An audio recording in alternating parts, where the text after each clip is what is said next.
안녕하세요. 겉으로는 평범해 보이는 가족, 하지만 그 안에 숨겨진 비밀은 무엇일까요? 희생을 선택한 한 어머니와 그녀의 아들, 그리고 그 가족 안에서 벌어지는 갈등과 치유의 이야기. 과연 이들은 사랑으로 모든 상처를 극복할 수 있을까요? 지금 끝까지 함께 하시면서 우리 삶의 중요한 가족의 가치를 다시 생각해 보세요. 안녕하세요. 저는 박민숙, 올해 62살이에요.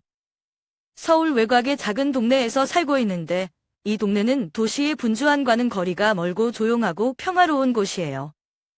저는 남편 없이 홀로 살아온 지 20년이 넘었어요. 남편이 떠난 뒤로 유일한 가족이었던 아들 민호를 키우는데 모든 시간을 쏟아부었죠. 제가 살던 집은 정말로 소중한 곳이었어요. 우리 가족의 역사가 담겨 있는 장소라고 해야 할까요?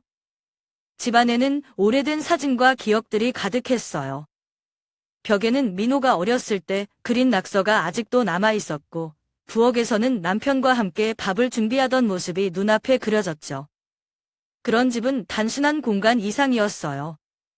그것은 저의 전부였고, 때로는 외롭고 힘든 순간에도 저를 붙잡아주는 작은 위로였어요.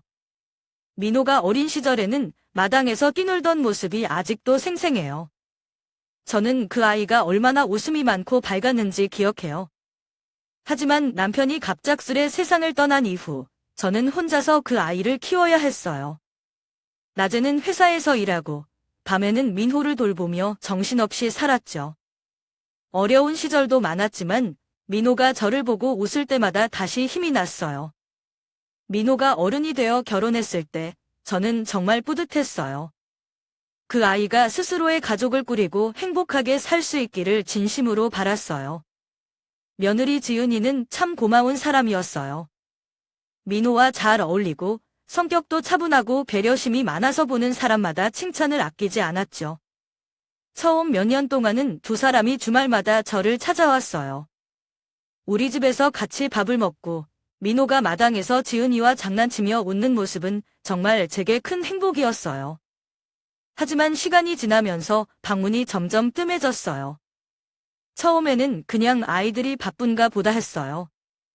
요즘 세상의 젊은 사람들이 얼마나 바쁜지 저는 잘 알고 있거든요.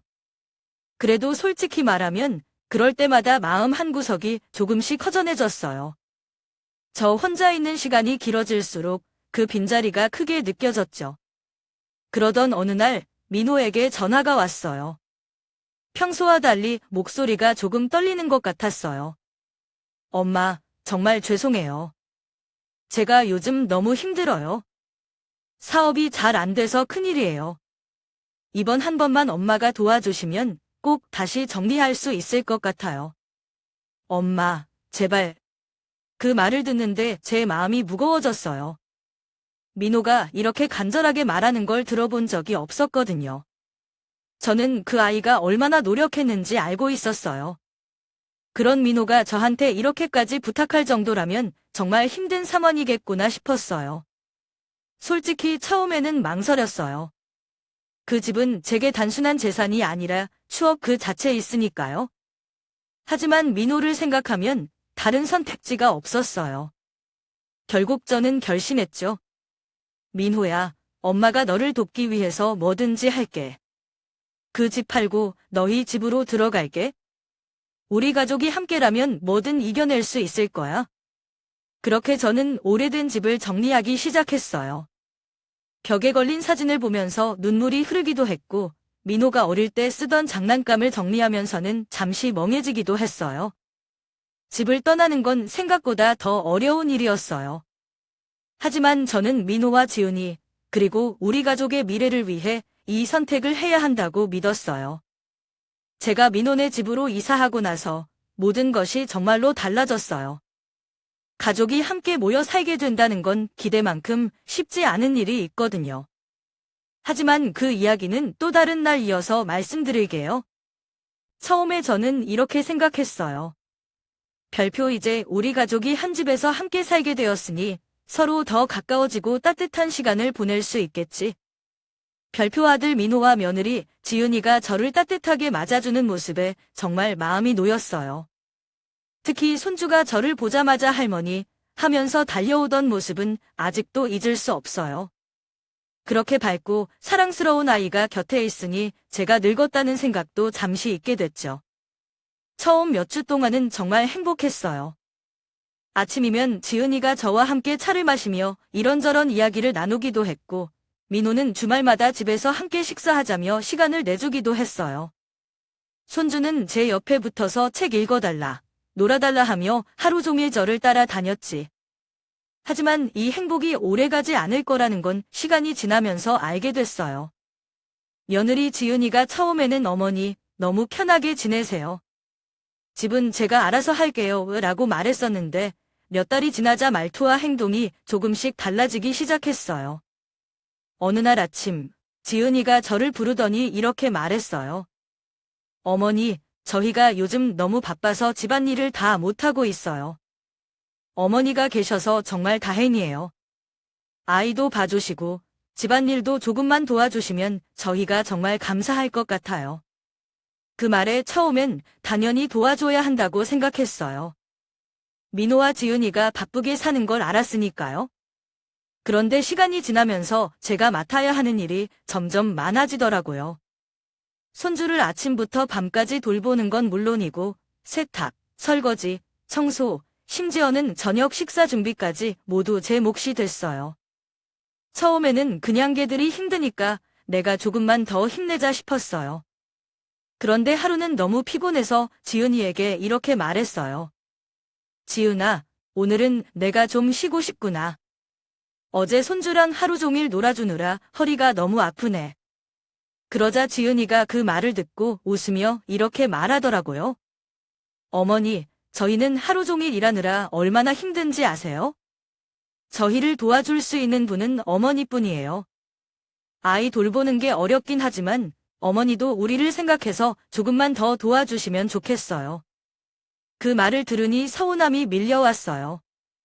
저는 돕고 싶은 마음이 컸지만 점점 제 삶이 없어지는 것 같았어요. 제가 필요한 사람으로 느껴지기보다는 그냥 편리한 존재로 여겨지는 게 아닌가 싶었죠. 특히 주말에 민호가 집에 있어도 그는 아무것도 신경 쓰지 않는 것처럼 보였어요. 아이와 놀아주는 것도 잠시뿐이고 집안일은 전혀 도와주지 않았어요. 민호는 그저 회사 일로 스트레스를 받는다며 방에서 혼자 쉬는 시간이 많아졌죠. 민호네 집으로 들어간 지 몇 달이 지난 어느 날이었어요. 그날은 날씨가 참 좋았고 저는 아침 일찍 장을 보러 나갔어요. 보통은 오후 늦게 집에 돌아오곤 했는데 그날은 장이 생각보다 빨리 끝나서 평소보다 일찍 집으로 오게 됐죠. 집 근처에 도착했을 때였어요. 멀리서 민호의 차가 골목 한쪽에 주차되어 있는 게 보이더라고요. 이상하다 싶었어요. 민호는 평소 이 시간에 회사에 있어야 하는데 왜 집 근처에 있는 걸까 궁금했어요. 가까이 가보니 민호가 차 안에서 누군가와 얘기를 나누고 있었어요. 제가 다가가 보니 그 안에 있던 사람은 다름 아닌 지은이의 여동생 은서였어요. 민호와 은서가 함께 있는 모습을 본 순간 저는 너무 놀랐어요. 차 안에서 그 둘이 다정하게 대화를 나누는 모습은 단순한 친척 간의 만남이라고 보기 힘들었어요. 순간 머릿속이 하얘진더라고요. 차마 그 자리에서 말을 걸지 못하고 그냥 뒤로 물러섰어요. 집으로 돌아오는 길 내내 제 마음은 복잡했어요. 별표 이걸 지은이에게 말해야 하나? 아니면 민호와 먼저 얘기해야 하나? 별표 이런 생각이 꼬리에 꼬리를 물었죠. 저녁이 되어서야 겨우 마음을 다잡고 민호를 방으로 불렀어요. 그는 처음엔 아무것도 모른다는 듯 태연하게 들어왔어요. 제가 차분히 말했죠. 민호야, 오늘 내가 뭘 봤는지 말해줄까? 너와 은서가 차 안에서 얘기하는 걸 봤어. 너 지금 뭘 하고 있는 거니? 내가 무슨 짓을 하는지 알고나 있는 거야? 제 목소리가 떨리더라고요. 민호는 처음에는 변명하려는 듯 어쩔 줄 몰라 하다가 결국 무릎을 꿇고 울기 시작했어요. 엄마, 죄송해요. 제가 잘못했어요. 정말 한순간의 실수였어요. 제발 지윤이한테는 말하지 말아주세요. 제가 정말로 끝낼게요. 다시는 이런 일 없을 거예요. 그 말을 듣는데 마음이 복잡했어요. 저는 지은이를 생각하면 너무 가슴이 아팠어요. 지은이는 항상 저를 존중해주고 저에게 가족으로서 잘해주었는데 그녀가 이 사실을 알게 되면 얼마나 큰 상처를 받을지 상상도 하기 어려웠어요. 그렇다고 민호를 그냥 믿어도 될지 고민이 되더라고요. 결국 저는 단호하게 말했어요. 민호야, 이번이 마지막이야. 정말로 끝내야 해. 내가 한 행동은 단순한 실수가 아니라 가족 전체를 무너뜨릴 수도 있는 일이야. 만약 내가 또 한 번이라도 이런 일을 알게 되면 그땐 지은이에게 전부 말할 거야. 어떤 결과가 있더라도 감수해야 해. 민호는 고개를 끄덕이며 눈물을 닦았어요. 하지만 제 마음은 여전히 무서웠어요. 이 비밀을 가슴에 품고 지은이와 마주해야 한다는 사실이 너무 힘들었죠. 민호와 은서의 일 이후로 몇 달이 지났어요. 저는 그날의 대화를 떠올리며 민호가 진심으로 잘못을 뉘우치고 다시는 그런 일이 없을 거라고 믿으려고 노력했어요. 지은이도 여전히 밝게 저를 대했고 가족의 일상은 평화로워 보였어요. 그런데 제 마음 한편에서는 불안한 감정이 지워지지 않았어요. 그러던 어느 날 저녁이었어요. 날씨가 따뜻해서 저녁 산책을 나갔는데 집 근처 상가거리에서 우연히 작은 레스토랑을 지나게 됐어요. 유리창 너머로 익숙한 얼굴들이 보였어요. 민호와 은서가 함께 식사하고 있었죠. 두 사람의 모습은 단순한 대화가 아니었어요. 다정하게 웃고 서로를 바라보는 눈빛에서 묘한 감정이 느껴졌어요. 순간 제 몸이 얼어붙는 것 같았어요. 어떻게 이런 일이 또 벌어질 수 있을까 싶었어요. 처음에는 그저 지나쳐야 하나 고민했지만 도저히 그럴 수 없었어요. 결국 저는 식당 안으로 들어가 두 사람 앞으로 걸어갔어요. 은서야, 너 지금 이게 무슨 짓인지 알고는 있니? 내가 지금 가족을 무너뜨리고 있는 거야. 이건 내 언니를 배신하는 거고 우리 모두를 배신하는 일이야. 제가 소리치자 식당 안의 사람들 몇 명이 고개를 돌려 저를 쳐다봤어요. 은서는 놀란 듯 잠시 저를 바라보다가 이내 표정을 가다듬더니 차갑게 대답했어요. 아줌마, 이건 아줌마가 상관할 일이 아니에요. 민호 오빠와 제가 어떤 관계인지는 아줌마가 관여할 문제가 아니라고요. 그만하세요. 그 태도에 저는 말문이 막혔어요.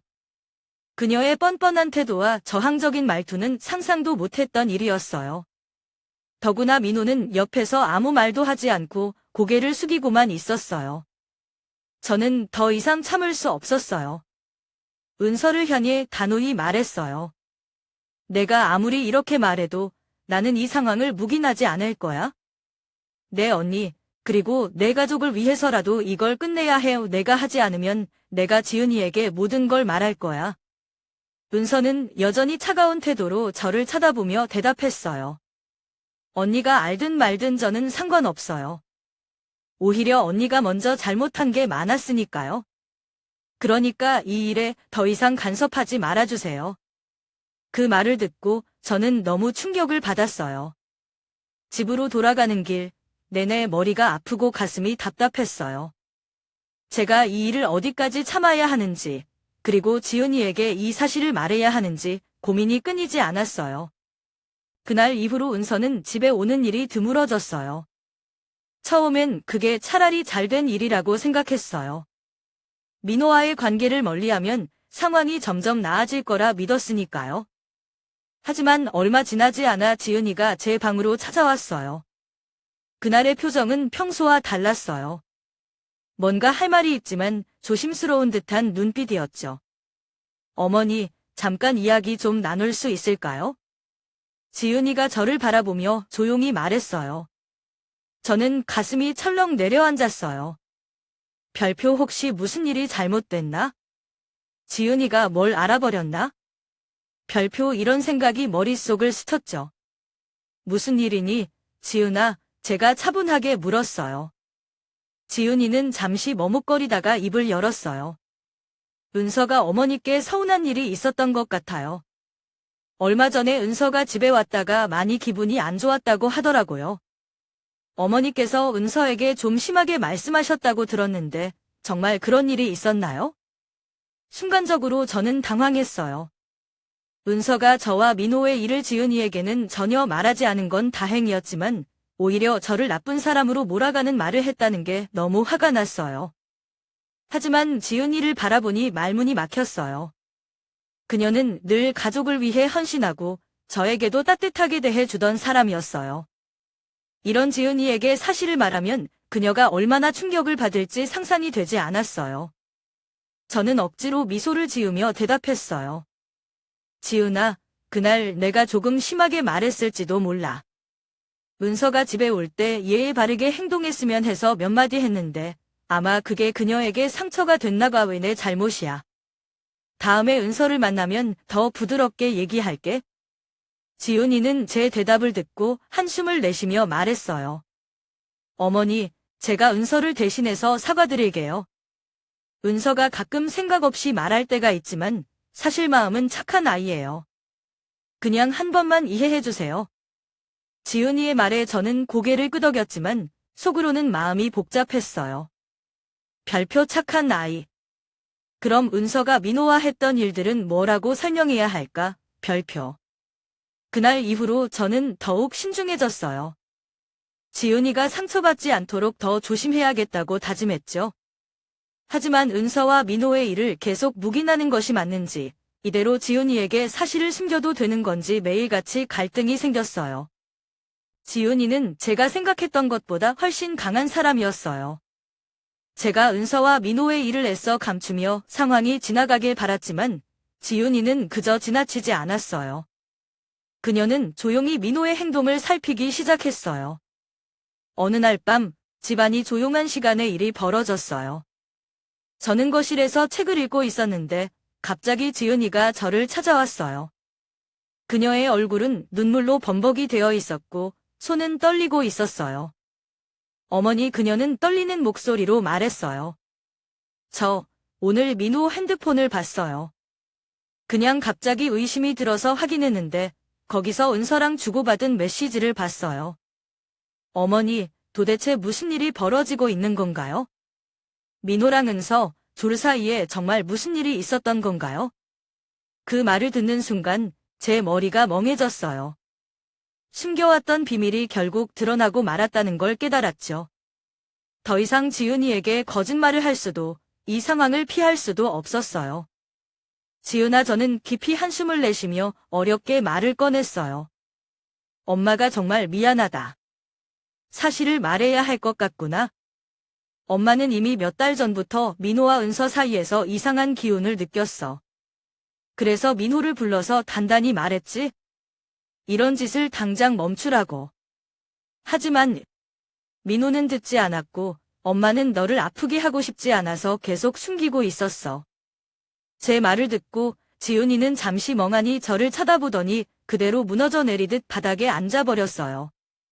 그녀의 울음소리는 너무도 깊은 슬픔을 담고 있었어요.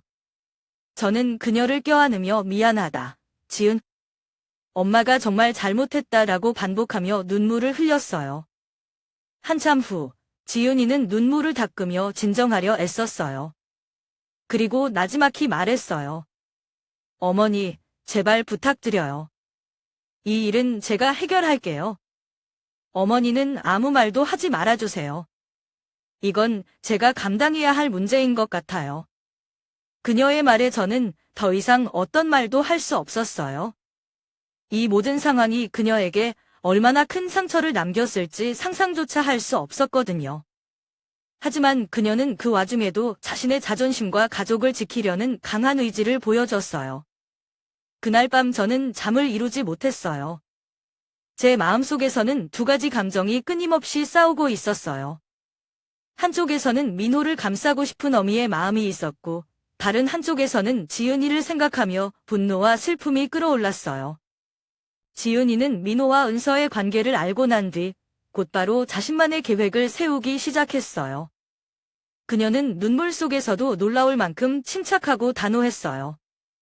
처음엔 어떤 생각을 하고 있는지 전혀 말하지 않았지만 시간이 지나면서 그녀의 의도가 조금씩 드러나기 시작했어요. 어느 날 지은이가 저를 부엌으로 불렀어요.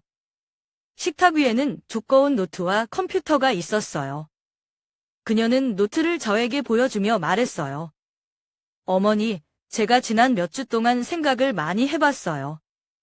지금의 상황에서 제가 가만히 있는 건 더 이상 의미가 없는 것 같아요. 그래서 저 혼자 설 수 있는 준비를 하려고요.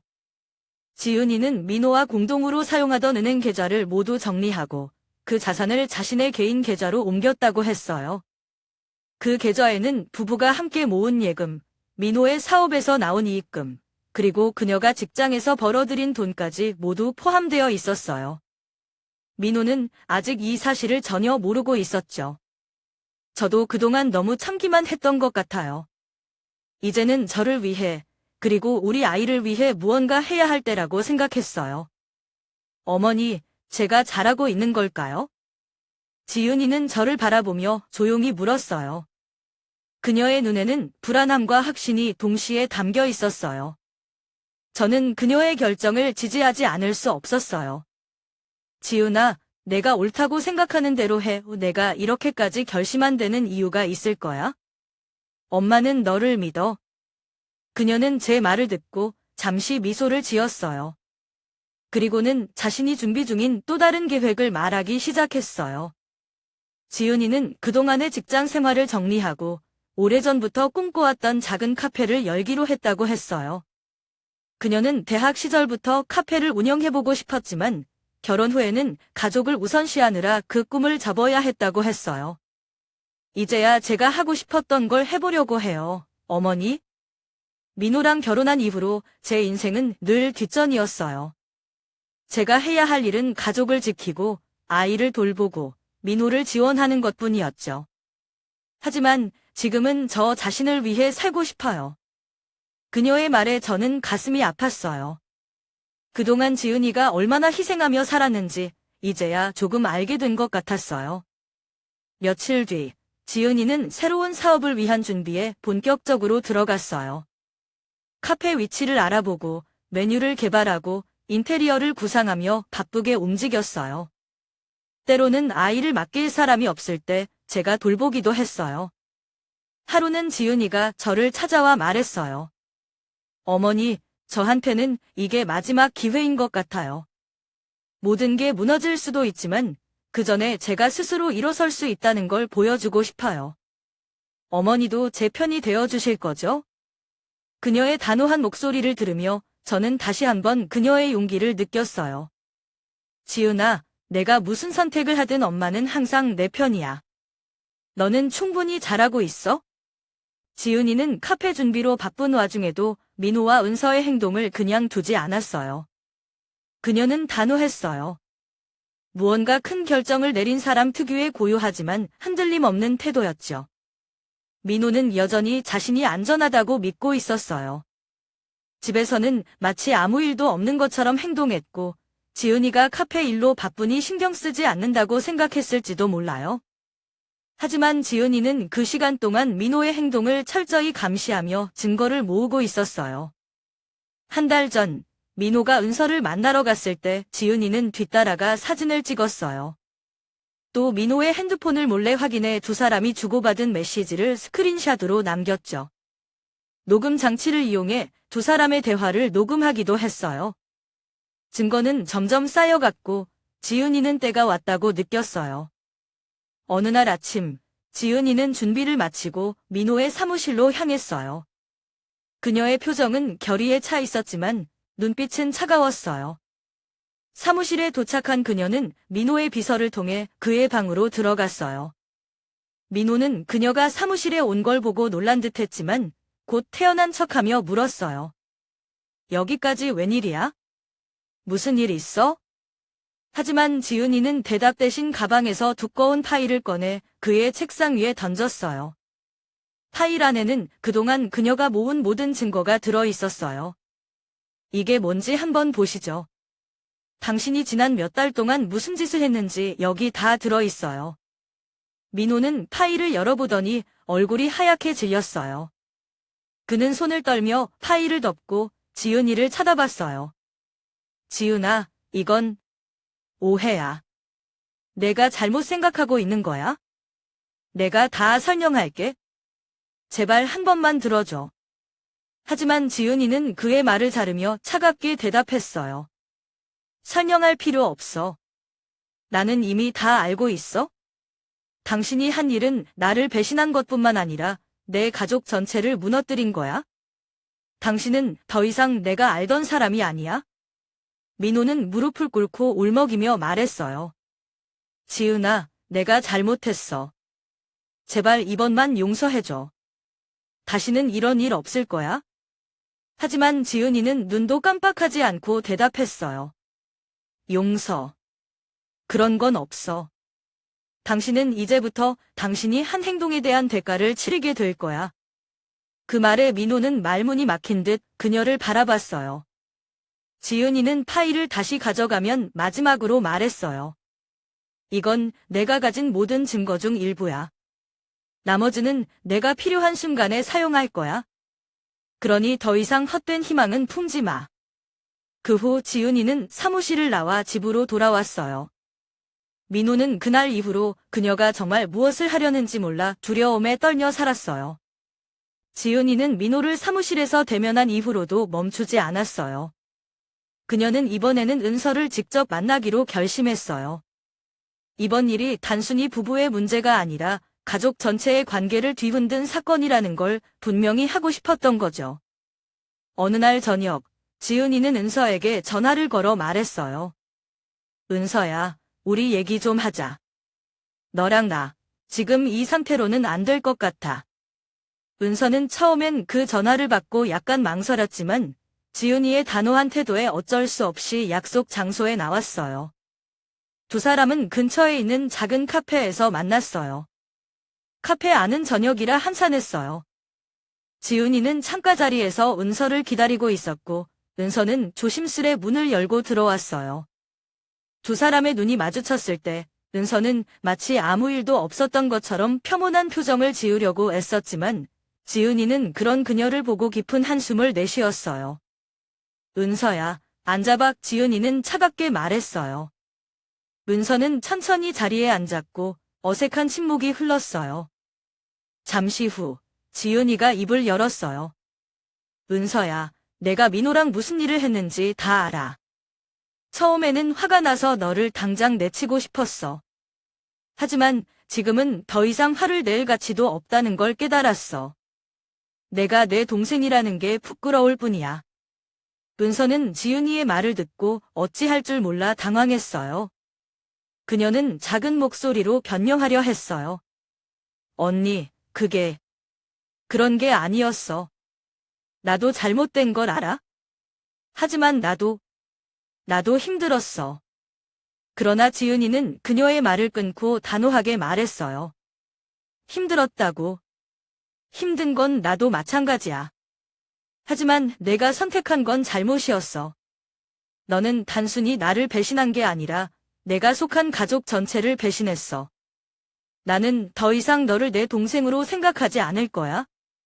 너도 내 가족이 될 자격이 없어. 지은이의 말은 단순한 꾸짖음이 아니었어요. 그것은 마치 칼처럼 은서의 마음을 찔렀고 그녀는 말없이 고개를 숙였어요. 눈물이 한 방울씩 그녀의 뺨을 타고 흘러내렸지만 지은이는 그런 은서를 바라보며 흔들리지 않았어요. 이제 너와의 인연은 여기까지야. 나도, 내가 무너뜨린 이 가족도 더 이상 너를 받아줄 수 없어. 지은이는 은서를 남겨둔 채 자리에서 일어나 카페를 나왔어요. 뒤에 남겨진 은서는 흐느끼며 민호에게 전화를 걸었지만 민호는 이미 자신의 삶을 통제할 능력을 잃은 상태였어요. 지은이가 그의 재정과 사업을 모두 관리하게 되면서 민호는 은서를 도울 방법조차 없었고 은서는 점점 고립되어 갔어요. 지은이는 모든 준비를 마치고 마침내 이혼 서류를 제출했어요. 그녀는 더 이상 미루지 않고 자신의 결정을 행동으로 옮기기로 했어요. 이혼 소송은 단순히 결혼 생활의 끝을 의미하는 것이 아니라 그녀가 자신의 삶을 되찾기 위한 첫걸음이었어요. 서울 가정법원에서 제출한 이혼 서류에는 명확한 요구 조건이 담겨 있었어요. 지은이는 자녀 양육권을 전적으로 요구했고 민호와 공유하던 재산의 대부분을 자신이 가져가야 한다고 주장했어요. 그녀는 민호의 외도를 증명할 수 있는 증거를 법원에 제출했기 때문에 그녀의 주장은 강력한 설득력을 가졌어요. 민호는 처음엔 이혼을 막으려고 했어요. 변호사를 통해 지은이와 협상을 시도했지만 지은이는 단호했어요.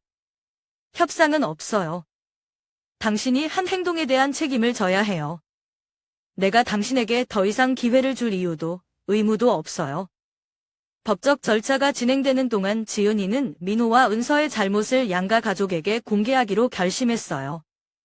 그녀는 민호와 은서가 외도한 사실과 그에 대한 증거를 상세히 정리해 가족단체 대화방에 공유했어요. 그 메시지가 전해진 직후 가족들 사이에서 충격과 분노가 폭발했어요. 민호의 부모는 아들의 행동에 크게 실망했고 은서의 부모는 딸의 행동에 부끄러움을 감추지 못했어요. 특히 은서의 어머니는 딸의 행동을 변호하려다 결국 말을 잇지 못하고 눈물만 흘렸어요. 민호는 직장에서도 큰 타격을 받았어요. 외도의 소문이 동료들 사이에서 빠르게 퍼지면서 그는 동료들로부터 따가운 시선을 받게 되었고 결국 직장에서조차 입지가 좁아졌어요. 은서 또한 사회적 관계에서 어려움을 겪었어요. 그녀의 친구들과 지인들 대부분이 그녀와 거리를 두기 시작했고 심지어 일부는 관계를 끊어버렸어요. 은서는 민호에게 도움을 요청하려 했지만 민호는 이미 자신의 문제를 해결하기에도 벅찬 상황이었어요. 결국 법원은 지은이에게 유리한 판결을 내렸어요. 자녀 양육권은 지은이가 가져갔고 민호는 매달 양육비를 지급해야 했어요. 재산 분할에서도 지은이가 대부분의 자산을 가져갔어요. 이혼 판결이 난 날 밤 지은이는 저와 이야기를 나누며 말했어요. 어머니, 이제야 조금 숨을 쉴 수 있을 것 같아요. 그동안 제가 감당해야 했던 고통이 너무 컸어요. 이제는 아이와 저만을 위해 살고 싶어요. 저는 그녀의 결심을 존중하며 말했어요. 지은아, 내가 정말 잘했어. 이제부터는 내가 원하는 대로 살고 내가 행복해지길 바란다. 그날 이후 지은이는 새로 시작한 카페 운영에 전념하며 조금씩 자신의 삶을 찾아가고 있어요. 하지만 민호와 은서, 그리고 그들의 잘못이 남긴 상처는 쉽게 사라지지 않을 것 같아요. 지은이와의 이혼이 확정된 후 민호의 삶은 빠르게 추락하기 시작했어요. 회사에서는 그의 사생활 문제가 동료들과 거래처에 알려지면서 이미지가 크게 손상되었고 결국 그는 관리직에서 해임되었어요. 민호는 회사에 남아 있으려고 애썼지만 더 이상 믿음을 잃은 상황에서 그를 지켜줄 사람은 없었어요. 가정도 직업도 모두 잃고 난 민호는 서서히 고립되어 갔어요. 그가 가진 유일한 희망이었던 은서도 상황이 나빠지면서 더 이상 민호를 만나지 않았어요. 결국 민호는 자신에게 남은 것이라고는 몇 가지 옷가지와 한때의 기억뿐이라는 사실을 깨닫게 되었죠. 어느 날 민호가 저를 찾아왔어요. 그날은 비가 내리는 차가운 저녁이었어요. 저는 거실에서 차를 마시고 있었는데 문을 두드리는 소리가 들렸어요. 문을 열어보니 민호가 비에 흠뻑 젖은 채 서 있었어요. 그의 얼굴은 한눈에 보기에도 지쳐 보였고 눈에는 후회와 불안함이 가득 차 있었어요. 엄마, 저 왔어요. 민호가 힘겹게 말을 꺼냈어요. 저는 그를 집 안으로 들였고 따뜻한 수건을 건네며 물었어요. 무슨 일이니, 민호야? 이렇게 늦은 시간에. 민호는 소파에 앉으며 고개를 숙였어요. 그리고 잠시 후 울먹이는 목소리로 말하기 시작했어요. 엄마, 저 정말 잘못했어요. 제가 이렇게 될 줄은 몰랐어요. 지은이한테도, 은서한테도, 그리고 엄마한테도 너무 큰 상처를 줬어요. 이제는 저 혼자 아무것도 할 수 없어요.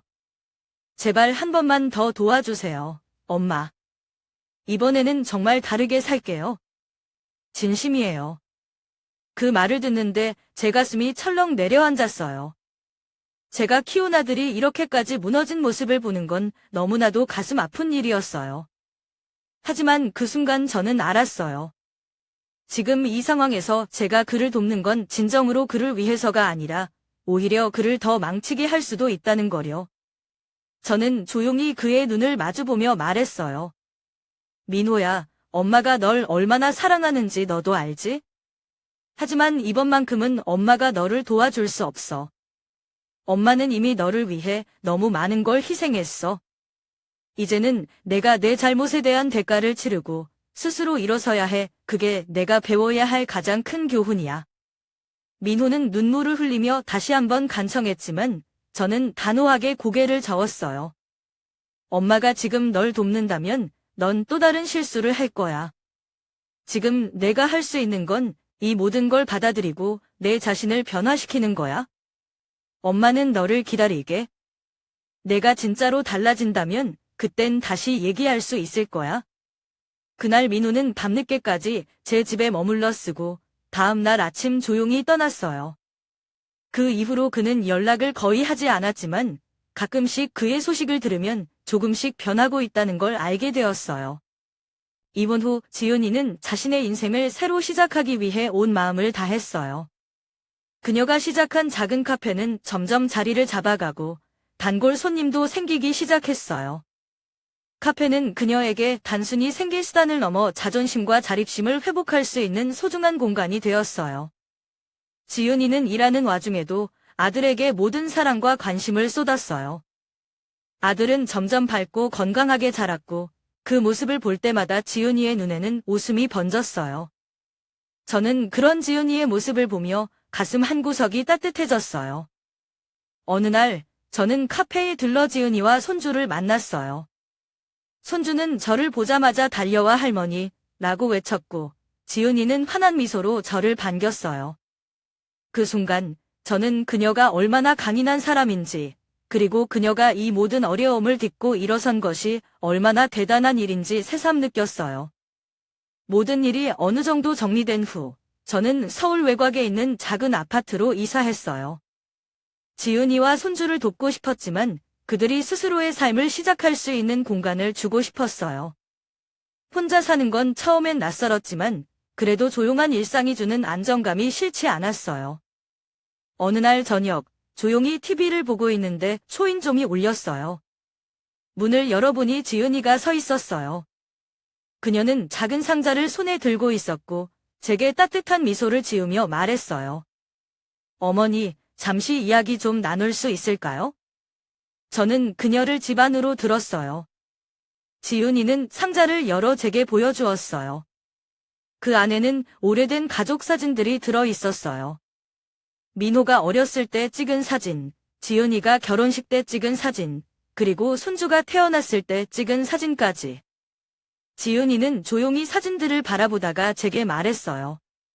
어머니, 저는 항상 어머니를 제 친어머니처럼 생각했어요. 어머니가 저와 손주를 위해 해주신 것들을 잊을 수 없어요. 하지만 이제 어머니가 저희와 함께 있어주셨으면 좋겠어요. 저희가 어머니를 필요로 해서가 아니라 저희가 진심으로 어머니와 함께하고 싶어서예요. 그 말을 듣는 순간 제 눈가에 눈물이 맺혔어요. 지은이는 강한 사람이었지만 그녀의 말 속에는 깊은 애정과 따뜻함이 담겨 있었어요. 그녀는 단순히 며느리가 아니라 제게 또 하나의 딸 같은 존재였어요. 저는 그녀의 손을 잡으며 대답했어요. 지은아, 내가 그렇게 생각해줘서 정말 고맙구나. 너와 손주와 함께 지내는 건 엄마에게도 큰 기쁨이야. 엄마가 항상 너희를 위해 여기 있을게. 그날 밤, 저는 오랜만에 따뜻한 마음으로 잠들었어요. 가족이란 피로만 연결된 관계가 아니라 서로를 위한 사랑과 헌신으로 만들어진다는 걸 새삼 깨달았어요. 지은이와 손주와 함께 살기로 결정한 후, 제 삶은 다시 활기를 찾기 시작했어요. 지은이의 집은 크지는 않았지만 따뜻한 온기와 웃음소리가 가득했어요.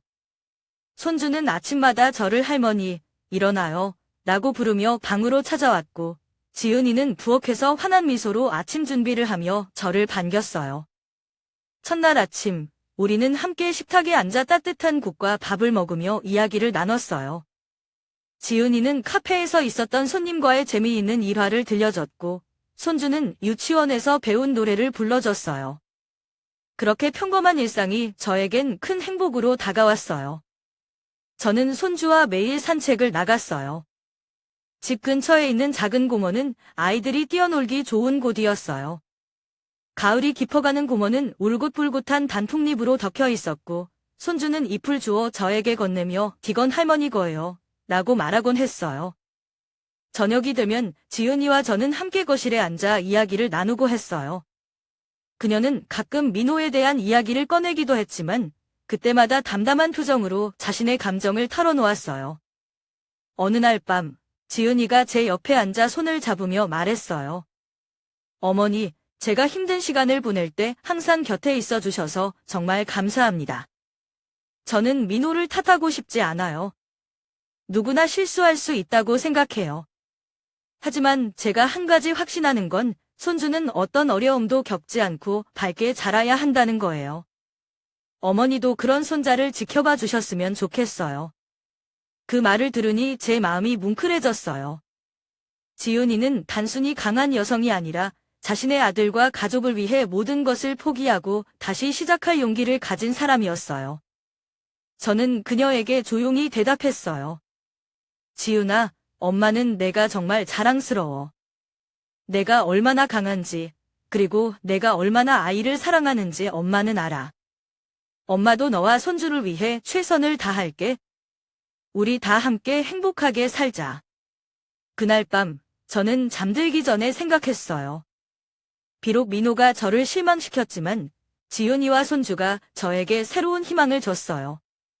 그들의 삶에 제가 함께할 수 있다는 게 얼마나 큰 축복인지 느꼈죠. 지은이와 함께 살기 시작한 후 제 일상은 예전과 많이 달라졌어요. 화려하지는 않지만 소소한 행복으로 가득 찬 나날이 이어지고 있어요. 지은이의 집은 작지만 아늑했고 무엇보다 가족의 온기가 느껴지는 곳이었어요. 아침이면 손주와 함께 식사를 준비하며 하루를 시작했어요. 손주는 부엌에서 작은 의자에 앉아 "할머니, 저도 도와줄래요?" 라고 말하며 야채를 씻거나 계란을 풀기도 했어요. 그런 손주의 모습을 보면 웃음이 절로 나왔어요. 제가 집 근처 주민센터에서 신청한 서예 교실은 또 다른 즐거움이 되었어요. 처음엔 조금 어색했지만 함께 배우는 친구들이 금세 많아졌어요. 매주 화요일, 붓을 들고 한 글자씩 써 내려가며 마음이 차분해지는 걸 느꼈어요. 교실에서 만난 정씨 아주머니와는 종종 카페에서 차를 마시며 이야기를 나누기도 했죠. 지은이의 카페도 종종 도왔어요. 커피를 내리거나 계산을 하는 일은 서툴렀지만 손님들과 대화를 나누며 분위기를 밝게 만드는 건 제 몫이었어요. 손님 중에는 "어머님이 여기 사장님보다 더 인기가 많으시네요" 라며 웃는 분도 있었어요. 그런 말을 들으면 조금 부끄럽기도 했지만 제 도움이 지은이에게 힘이 된다는 걸 느낄 수 있었어요. 저녁이 되면 온 가족이 거실에 모여 함께 시간을 보냈어요. 손주는 퍼즐을 맞추며 놀았고 지은이와 저는 차를 마시며 하루 동안 있었던 일을 나눴어요. 때로는 TV 드라마를 보며 "저런 사람은 정말 나쁘다" 하고 함께 웃으며 이야기했어요. 물론 가끔은 민호가 떠오르기도 했어요.